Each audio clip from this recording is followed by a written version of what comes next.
So the big themes for chapter 1 are finding areas. To find those areas, we're going to end up adding a bunch of stuff up, sums, and that's going to lead us to the idea of an integral. So we're going to put all that together today. So I'm just going to start off with a pretty simple example. This is the line here, y equals x.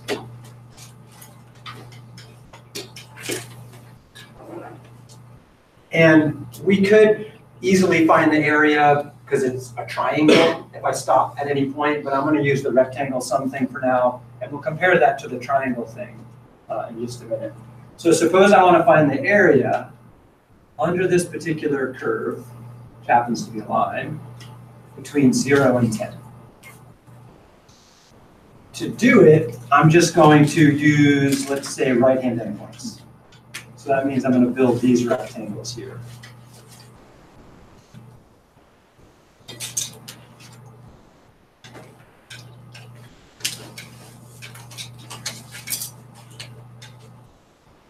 And then we'll look back at it as a triangle to get a different perspective on the problem.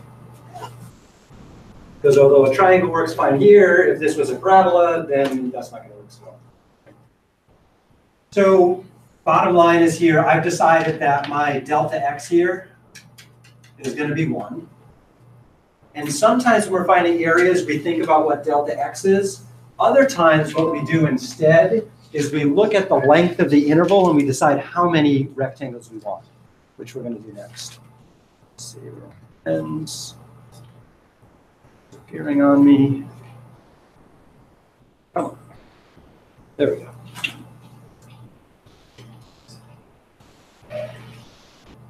So in my brain, what I was thinking was that this interval has a width of 10. And I wanted 10 rectangles.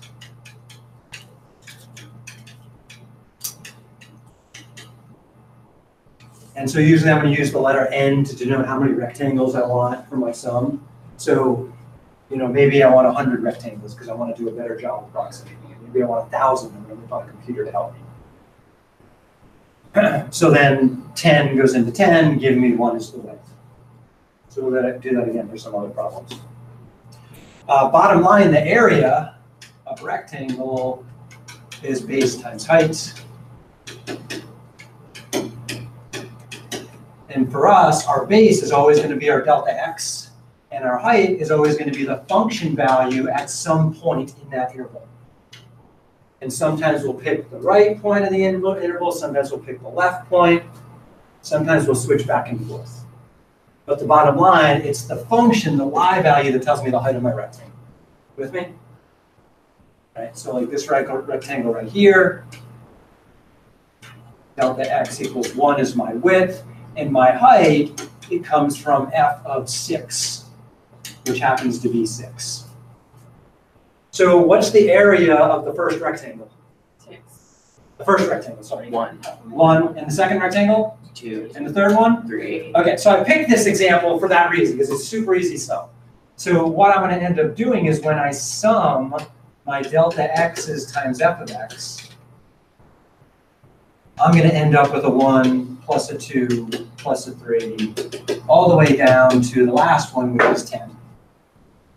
Now we can add up 10 numbers, not too bad, but you know, if this were 100 numbers, that's going to be a bit more tedious. So I want to completely do that. So I'm just going to show a trick for adding a group of numbers like that right there. This trick does not work all the time. I'll show later when it does and does not work. So I want to add the numbers 1 through 10. So 1, 2, blah, blah, blah, 9, 10. And I add 1 to 2 and I get 3. I add 3 and I get 6. It's moving kind of slow. So I'm thinking maybe it's faster if I add them in the other direction. 10 plus 9 is 18. Hey, that's bigger than 3. I like that. 10 plus 9 is 19. Yeah, that too. Okay, on a good day, it's 19. But then I realized, you know, it doesn't really matter which way I add them, right? But writing down this sequence both ways actually gives me another idea, because if I add straight down, what's 1 plus 10? 1. What's 9 plus 2? 8 plus 3 would be next. I get a whole bunch of 11s. How many 11s do I get here? 10 of them. There are 10 11s in that list, but that's twice as much as I wanted, so I just cut that in half. And so the sum has to be 55. So you take the first number and the last number. Yeah, so there's a pattern to this. So it turns out if this is a linear pattern because the numbers are the same distance apart, right? So if you have a linear list of numbers, then the shortcut for adding them up, the sum of that linear list, is always going to be the first term plus the last term. That's essentially where you get, the 1 plus 10 is 11. Multiply by how many? I'm going to call that the count. That's my n in this case. And then divide that by 2. And that's always going to give you the result. The answer. Yeah. So I'm going to write that in a more technical way in just a second with summation notation.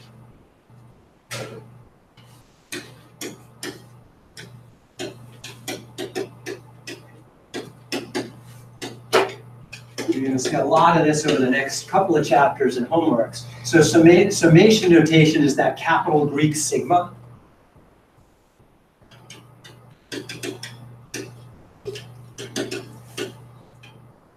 And when you're counting stuff up, you have to keep track of what you're counting. So each item that you're counting has a position in the list. So usually we let the letter I be the position in the list. So I is called the index of the list, or the sum. And it just tells you what position the number is at in the list. Is it the first number, is it the second number, is it the third number, and so on. Okay. So we just did the following sum. We let I start at 1, the starting number always goes on the bottom, and the ending number goes at the top. So we're starting at 1 and ending at 10. What are we adding up? We're just adding up I. So what this notation right here says is first let I equal 1, then add, bump up I until you get to the top. So next I gets to be 2, then I gets to be 3, and so on all the way up to whatever that top number is, 10. So that's summation notation. But what if you're not adding by 1? Like what if you're adding by 2 Yeah. all the way across? Yeah, so it's the end result ends up being the same thing, right? So I'll give another example of that in a minute. But it only works if the numbers are equally spaced. If it's something else, it's a whole different pattern, and you got to pull out another trick to try and answer it. So bottom line is evaluating sums to get an answer. There are 2 ways to do it. One is called brute force. You just add every damn number one at a time. Okay? In which case a spreadsheet's a super helpful way to do it. The other way is you whip out some algebraic trickery and come up with a formula. Unfortunately, those formulas are very hard to find. Do you remember how hard it was to evaluate some of those limits at the beginning of calculus last term? So this problem is harder than that, which means we're going to have to create lots of tricks to not have to do this each time. All right, so I'm going to write another example. Let's suppose I have the sum as I goes from 1 to 10 of 2I minus 1. What's that going to give me? Well, if I plug in I equals 1, that's going to give me 2 minus 1, so the first number is 1. Plus, then you plug in I equals 2. 2 times 2 is 4, minus 1 is 3. Then you plug in I equals 3. 3 times 2 is 6, plus 1 is 5. You see a pattern coming up here? They're all separated by 2. Yeah, they're separated by 2 because of that, so I'm going to get a list of odd numbers. So remember, I is my position. So here's I equals 1, I equals 2, I equals 3, and so on. And this is going to keep going until I get to the 10th number on the list. So dot, dot, dot. The 10th number on the list is going to be what? 19. So I need to add the odd numbers from 1 to 19. I'm going to try the trick I noted a minute ago. Is this a linear list of numbers? Yes. It is. So that means the trick here I should be able to take the first number plus the last number, multiply by how many numbers there are in the list. How many are there? 10. There's 10 of them, right? Right there. And then cut that in half. So 19 plus 1 is 20. Cut that in half, you get 10. 10 times 10. This list should add up to exactly 100. You could go on your calculator and start doing it by hand. It's going to add up to 100. Caveat, remember, this trick only works if the lists are the same, that it's linear, same distance apart for all the numbers. Okay. So check this out. Suppose I ask you to add, as I goes from 1 to 10, of I squared. What am I adding up here? 1 plus 4 plus 9, right? Because I'm squaring it, plus 16, all the way up to 10 squared, which is 100. But that's not a linear list. Yeah, it's not a linear list, so that trick I used above does not work here. There's another trick. I'm not going to show it right now, it's kind of complicated.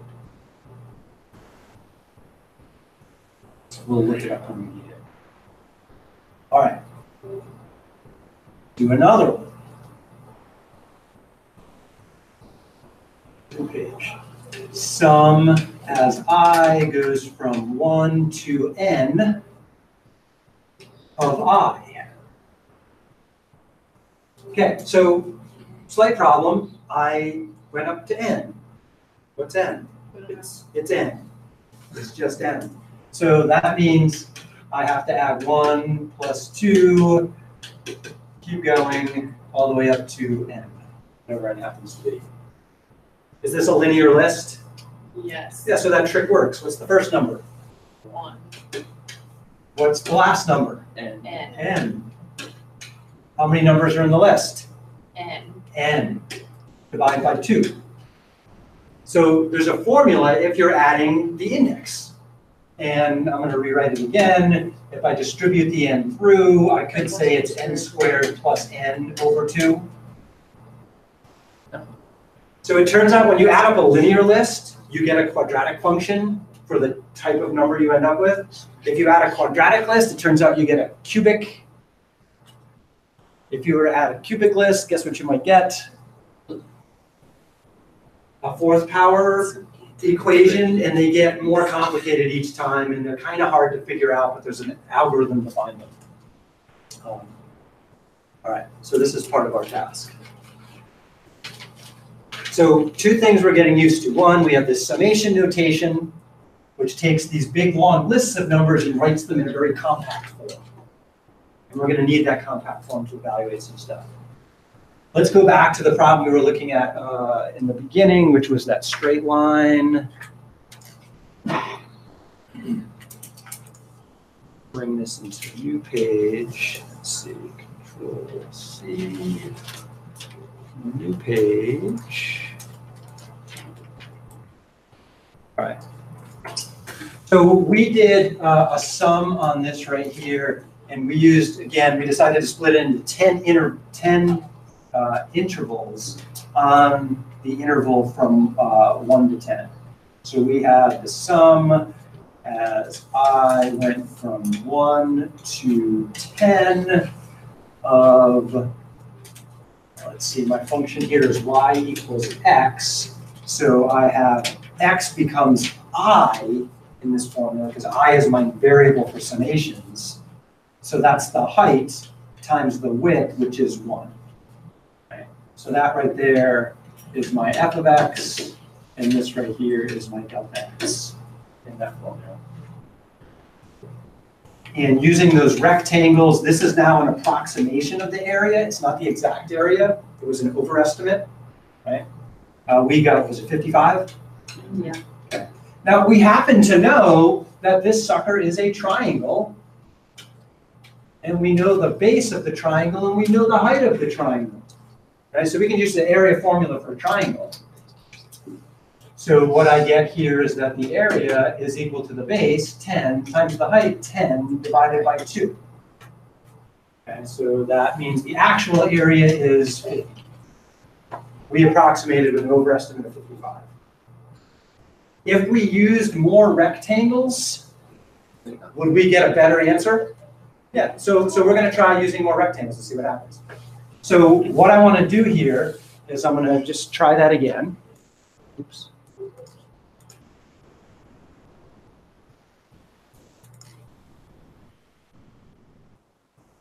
Let's go for, now this is going to be very hard to draw, so don't try, for 100 intervals. So delta x is always not always, but generally it's easier for us to say, just take the length of the interval and divide by how many you want, whatever you want your n to be. And I just said n was going to be 100.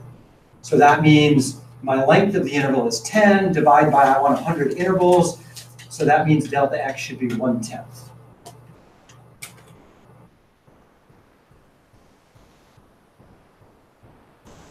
So the next thing we need to do to set up a sum for this is we have to decide, okay, if that's the width, how do I pick the x values?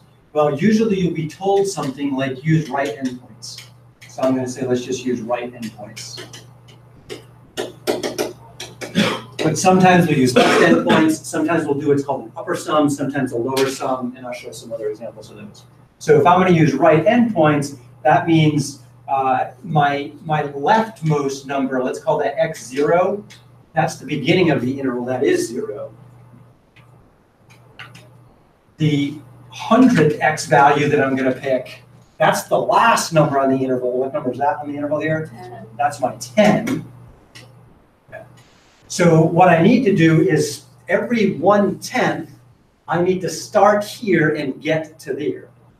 So that means the first x value I'm going to pick, starting at 0, 1/10 later is what? 1/10, yeah. So x1 is going to be 1/10. What's the second x value I'm going to pick to plug in going to be? 2/10. 1/10 later. Yeah, we keep adding 1/10 to that. So that's going to be 2/10. Right? And sometimes you'll see a pattern right away. You see a pattern forming here? Yeah. So what if, I skip on down the line, what's the ith x I'm going to pick? I times 1/10. Yeah. That's the x value I'm going to plug into the function. Okay? So let's set up our summation. The summation always starts with I equals 1, goes up to whatever you're calling n. Actually, I lied. It doesn't always start with 1. Sometimes we'll choose to start with 0. That might sound a little weird. Why would you start counting at 0? Because sometimes it's easier. Could you use that to do a left sum? What's that? Yeah, if I were doing a left sum, I would just count, because in this case, I'm starting off with x equals 0. So letting I start with 0 would be convenient. And it turns out it doesn't matter too much, but again, our interval is going to look like this is called the sum and. The thing you're adding up is just f of x times delta x. So in order to do the sum, you have to figure out two things. You have to say, okay, what does delta x look like? And what do the x values I'm plugging in look like? Okay. Well, we've just figured out what the x values look like, right? They are just 0.1 times I. And what is my function here, by the way? Equals x. Yeah, f of x equals x, right? So y, in this case, is x, so that's also the y value. Okay, so I take that, I plug it into my function. Oops, that wrong spot.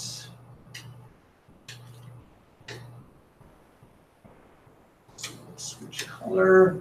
So f of x, when I plug in my x values, it's just 0.1 times I. What's delta x here?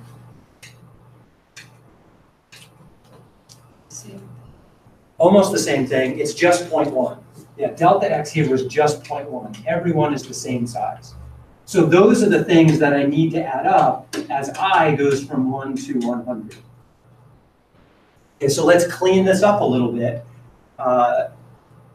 Can I clean my summand up a little? Yeah, I can multiply the constants together. So 0.1 times 0.1 gives me 100th. So I have 100th times I is what I'm adding up. Now, just a note, I'm going to plug in I equals 1, right? And I'm going to plug in I equals 2. I'm going to plug in I equals 3. What are every one of those I values going to get multiplied by? 100th, right? So 100th is going to be a common factor of every piece of that sum. So I can just factor it out. So my point is that this thing right here is equal to 100th times the sum as I goes from 1 to 100 of just I. Constant multiples can get pulled out from the sums.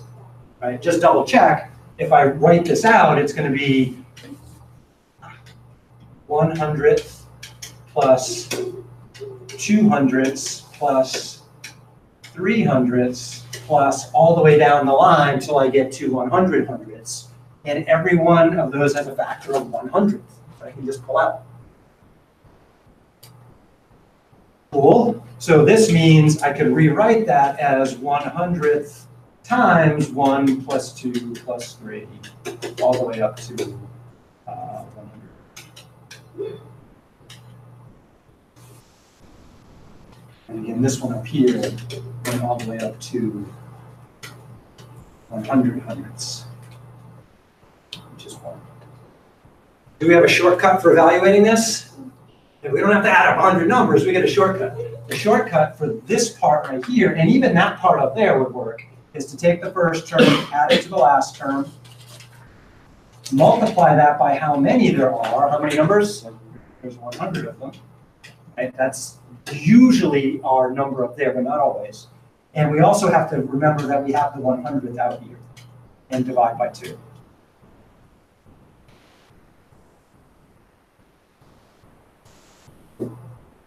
All right. What do we get? Let's see.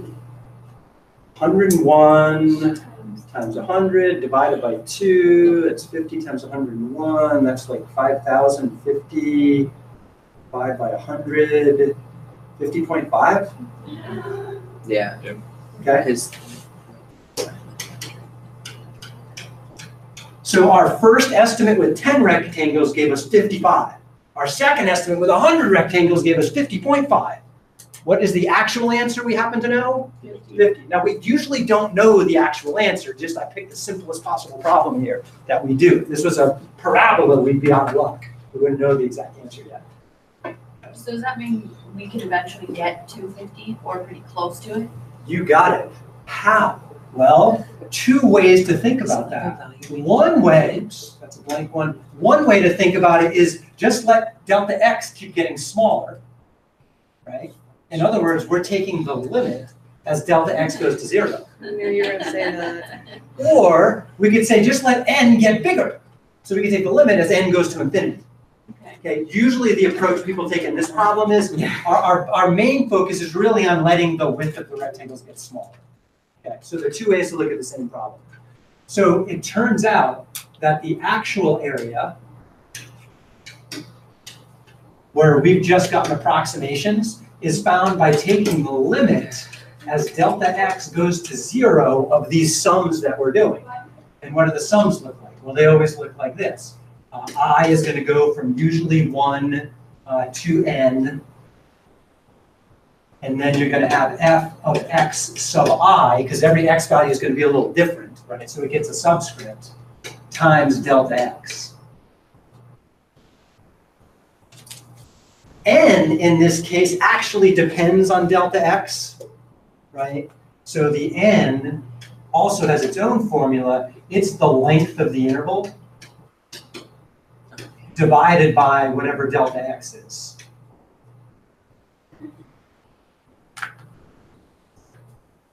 Wait, did I do that right? Yes, that's right, yeah. So n is dependent on delta x. So as delta x gets smaller, what happens if you keep dividing by a smaller and smaller number? What happens to the whole fraction?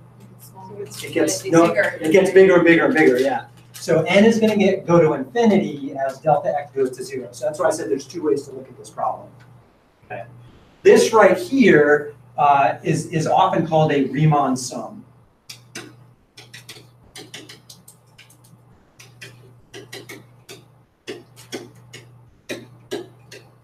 Now, a Riemann sum is technically a little bit more complicated than this, which I'll talk about tomorrow. We're going to go with the simplified version of the Riemann sum. You're going to be saying simplified, holy crap. That's a pretty complicated equation, right? But it turns out it's a little more complicated in reality. But we're just going to go with that. So the problem is, as human beings, it's very hard for us in a limited time span to do like a little tiny width, because that means we could have like a million rectangles, in which case we're going to employ technology. So I'm going to put up a problem, we'll do it without technology and then with technology. Yep. So in this case, could you evaluate the limit for both sides? This is a one-sided limit. Okay. Yeah, it's a one-sided limit, because delta x is the width of an interval, it cannot be negative. Yeah, so technically this is only on the right side for this limit. Good point. And it's complicated because sometimes it's not easy to find, like in this example over here, let's see, I don't want that page, I want this page. The sum turned into a function of n. It's not always easy to find that function. All of our limit experience is based on limits of functions, right? So what do we do if we can't find the function that the sum evaluates to? We whip out a computer, right? Aren't there some problems that are just wicked hard to solve algebraically or impossible? There are, right? And we just have we have these wonderful computers that help us out. All right, let's do a new one.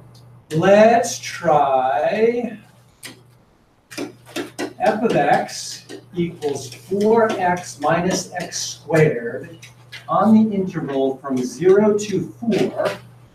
And we are going to go with delta x equals 1.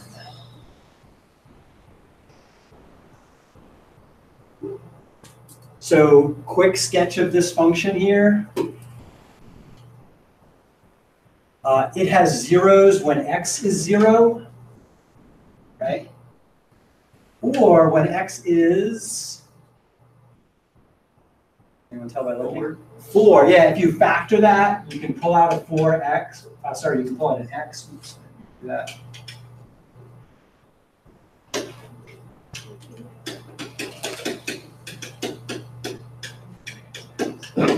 And so you can see the other 0 is 4. So it has a 0 there, 1, 2, 3, 4. It has a 0 right here. Because it's a negative x squared, it's upside down. So that means it's got to do that right there. So the peak has to happen when x equals 2. And if we plug 2 into that, we get y equals 4. So this is a rough sketch of that graph right there. So we're trying to calculate this area inside here. Problem is, area of parabolas is not one of those standard area equations we learned back in geometry class. So in calculus, we're going to create an area formula for parabolas, which is going to be kind of fun. For now, we're just going to say, ooh, I'm missing one piece of information to do this. The maximum. To approximate this with a Riemann sum, I need one more piece of information. And I kind of gave you n because I gave you delta x. Yeah, so either I have to give you n or delta x. It's fine. How many you're going? Great. We have to decide whether we're going to use left endpoints, right endpoints, or something else. Oh. Yeah. Okay. So just a note, so if I'm going to use right endpoints, that means I'm going to go there to find the height of the first rectangle, over here to find the height of the second rectangle, here to find the height of the third rectangle, and then the last rectangle zeroes out on me. Wouldn't we want to find a maximum?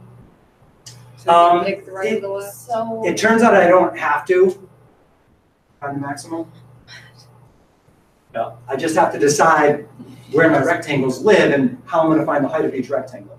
Okay, so this right here would be right endpoints, or right sum. So let's do the right sum first, and then we could try left sum. There's also, remember, an upper sum and a lower sum. Okay? So for the right sum here, I don't have to set up any kind of sum. This is a simple enough problem. I can just look and say, okay, plug in 1. If I plug in 1 here, what do I get for the y value? 3. F of 1 is 3. Yeah. If I plug in 2, we already did that. F of 2 is 4. F of 3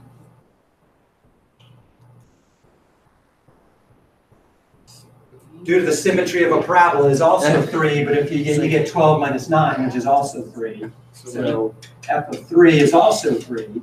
Wouldn't the right sum and the left sum both be the same in this case? Because of the symmetry of the parabola and because of the interval I picked, yes. That doesn't always work out that way. Yeah. But in this case, because of symmetry, it does. The left sum and the right sum are the same. And then F of 4 is 0. So my sum is going to look like this. I'm going to have delta x each time, which is 1, times the function value. So I'm going to have 1 times 3 plus 1 times 4 plus 1 times 3 plus 1 times 0. So 3 plus 4 plus 1 is going to equal 8. So 8 is my approximation of this area. Wait, 1 times 3. What? 3 plus 4 plus 3. 3 plus 3 is 6. 6 plus 4 is 10. Whoa. Oh, 11. Sorry. What did I 10. do? Oh, 10. 3. Yeah. Sorry. 3 times 1 is not. No. It is 3. It is. 3 times not 1. I need another cup of coffee. All right, 10. Is that better? Am I on the right page now? Yes. Okay. So is this going to be a crude estimate of the area? Yes. Kind of crude, but I do have some balancing stuff, right? I have this overestimate over there, but I have an underestimate over there. Do they exactly match? No, they don't. But there's a little bit of balance there. I have this very gross underestimate, that overestimate. So there's a little bit of balancing there. Okay. Let's do this again, but draw what an upper sum looks like. So an upper sum, you don't necessarily use left endpoints exclusively or right, it just depends. So we have 0, 1, 2, 3, 4. We know this thing peaks at 4. So here's my rough sketch of the graph. If I'm asked to do an upper sum and it's a small number of values, then the next thing I do is I just partition my interval with vertical lines, and then for each interval, you pick the left or right side depending on which is bigger. It's an upper sum. So this is an upper sum. So that means for the first interval, I'm going to choose the right endpoint. For the second endpoint, I'm also going to choose the right endpoint. But for the third interval, what am I going to choose? Left. I'm going to choose the left endpoint because it's taller. And then for the fourth interval, I'm going to choose the left endpoint again because it's taller. So that's what the upper sum here would look like. And we've already evaluated these numbers. It's either 3 or 4. So my first X rectangle for my area approximation is 1 times 3, and it's a 1 times 4, another 1 times 4, and then a 1 times 3.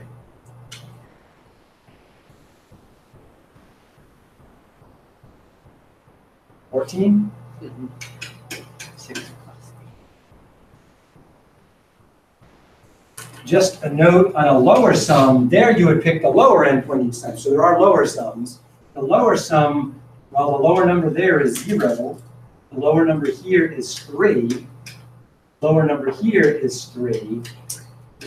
Lower number there is 0. So the lower sum here, the area is approximately 3 plus 3, 6. The actual area is somewhere in between here. Is it going to be exactly in the middle? Not necessarily. I have a question. Yeah.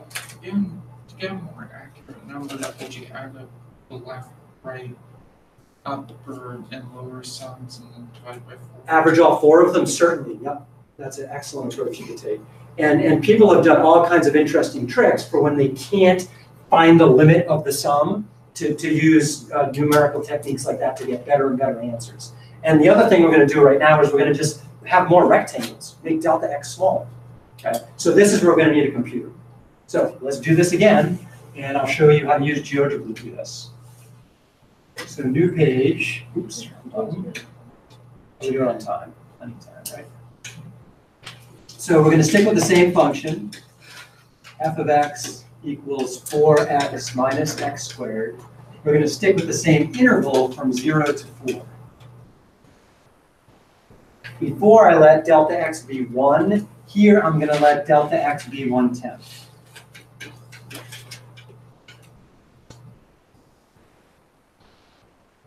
So then n is going to be the length of the interval, 4 minus 0 divided by delta x, which is 0.1. So how many 0.1s are inside of the interval from 0 to 4?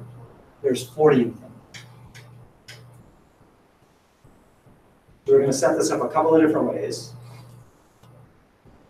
All right, so thinking about the number line for a minute, I have to go from 0 to 4. And to get the next x value, x1, x2, and so on, all the way up, I'm just going to say there's some arbitrary one in the middle called xi. The last one right here is going to be x, the 40th x value at the end there. So to get x1, I'm going to start on the left, which is 0, and then I'm going to add delta x to that, which is 0.1. And then there's just this repetitive pattern where I keep repeatedly adding that right there. So, so again, usually for your x values, so x1, a is usually the name of the left endpoint. It's going to be a plus delta x. x2 would be x1 plus delta x. Well, so that means I'm going to have a plus delta x plus another delta x. So that's going to be a plus 2 delta x's. And then a pattern, can you see the pattern after that? The fifth one would be a plus 5 delta x's, and so on down there. And you hope to see a pattern to that. And the pattern's usually pretty straightforward. So this is, again, if I'm going for right endpoints, which I find to be the easiest ones to work with, but it just kind of depends on the problem. So for this problem, my a is 0, and my delta x is 0.1. And these numbers over here, the 1 and the 2, those are my I. Right? So in general, my formula is going to look like I times delta x for the x value. And is that always the formula for the x values? The answer is only because I started at 0. That's the only reason it works out that way. There's some problems where we're going to have to start at 1. And the formula will look a little different. Okay. So again, in making a Riemann sum, you got to do a couple of things. You have to know what your delta x is. You're going to have to know what your n is. You got to know where your interval starts and ends, and then you have to come up with a formula for the x values you plug into the function. Okay. So we've got all that coming here. A new page. Thing must be off. Gotcha. So our function again is f of x equals 4x minus x squared. Our x of i's are just going to be I times 0.1 or 0.1i. So I need to plug that in. So for my sum, I'm going to sum as I goes from 1 to, N. and what's my n in this case? 40, yeah, so I'm trying to get concrete now. 40. My function value, the height of each one, is just going to be 4 times 0.1i minus parentheses 0.1i squared. That's the height of each rectangle.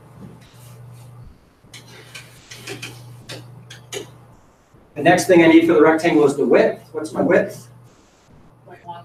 0.1 or delta x, so then I multiply that by 0.1.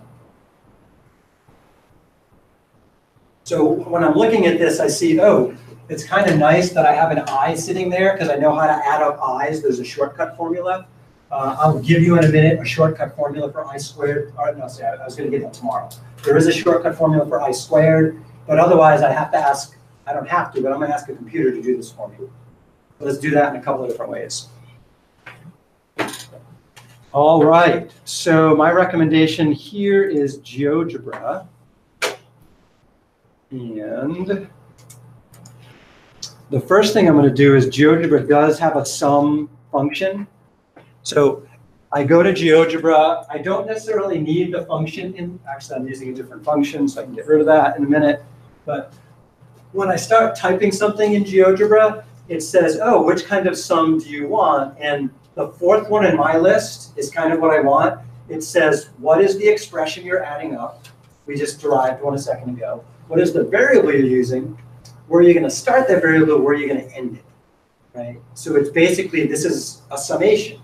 And we have all of that information. So I'm just going to click on that one right there. And then I can pretty much type. So I think, so let's see. I'm going to go with parentheses. And then it was 4 times 0.1 times. I'm going to use I for my variable. What I started with, right? And then minus,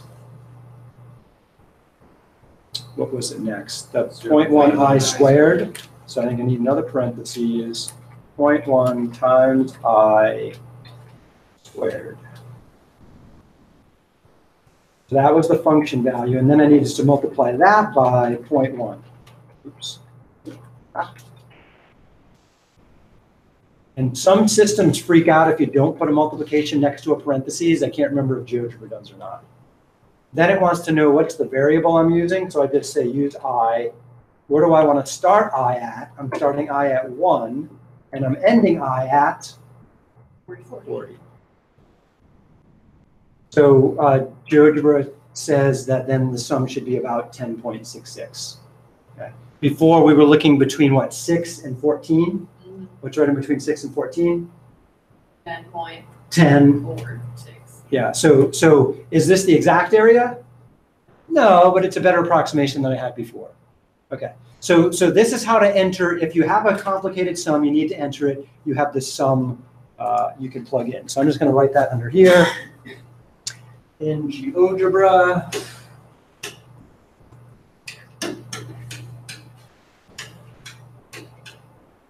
You use the sum command, and sum wants to know what is your, what's called the summand. What is your variable? Where do you want to start? And where do you want to end? Right, so up here, once I make my sum, this whole thing right here is my summand. There's my variable. This is my start, and this is my end. There are some times when we just have to make a sum and enter it this way.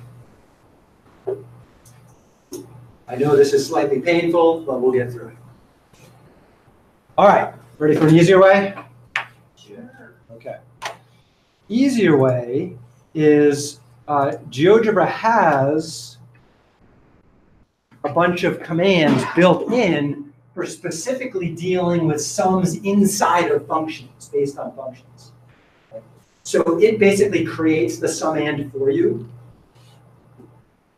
So you can't exclusively use this because I am going to test you on, given a function in an interval in a delta x, can you create the Riemann sum for me? Right? And I'm going to ask you to do some relatively simple ones. No more complicated than this one right here. This is about the peak complication we'll do by hand. So GeoGebra has a left sum command, there's an upper sum command, there is a lower sum command, and then there's what's called a rectangle sum command. And the rectangle sum command has, it says, well, where do you want to find the height of the rectangle? So notice here I put a 1.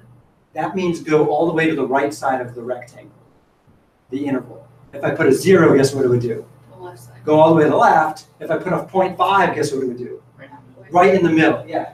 And that's a technique. You can have midpoint sums, where you just pick the midpoint of each interval to plug in, which gives you a little better than left sum or right sum. It's kind of like the average of the two of them, like William was mentioning earlier.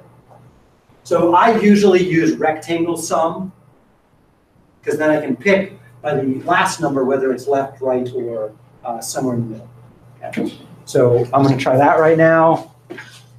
Oh, look, I already did it. It's right here. Yeah, so, and it draws a picture of it too, which is kind of cute. Okay, so let's hide that picture and let's blow this up a little. So I'm just going to type how I do it. I just start typing rect, and then what GeoGebra will do is list all functions that start with rect. Turns out there's just one, rectangle sum. So then I think I hit enter to select it, yeah. And it looks like it kind of lost track of where I was, but right now it's waiting for me to type the first thing. So I'm going to have to zoom out just a little. So it's waiting for me to enter the function. And so it doesn't, I don't have to go through that whole Riemann sum process here. I just say, hey, the function I want is right up above. What's my function called? So I can just type F for GeoGebra. So you have to divide it with f of x though. F, yeah. Or type it directly in there. So I could right now just type 4x minus x squared. I usually like to see the function first to get a better idea of what I'm doing. So my practice is to graph the function using function notation and then do my rectangle sum. So I enter my function, comma, and then the next thing it wants from me is the left endpoint. I'm starting at 0. Right endpoint, I'm ending at 4. How many rectangles do I want? 40, according to my last estimate. And then do I want left-hand endpoint, right-hand endpoint, or midpoint, or something in between? So I'm just going to go with right endpoint to match what I did before, which means I type a 1 for the right endpoint. And it draws every one of those 40 rectangles for me. And it says the sum of those rectangle areas is 10.66. Okay. Nice thing is, suppose I wanted 100 rectangles instead of 40. I just go back up here and say, okay, give me 100. Oops.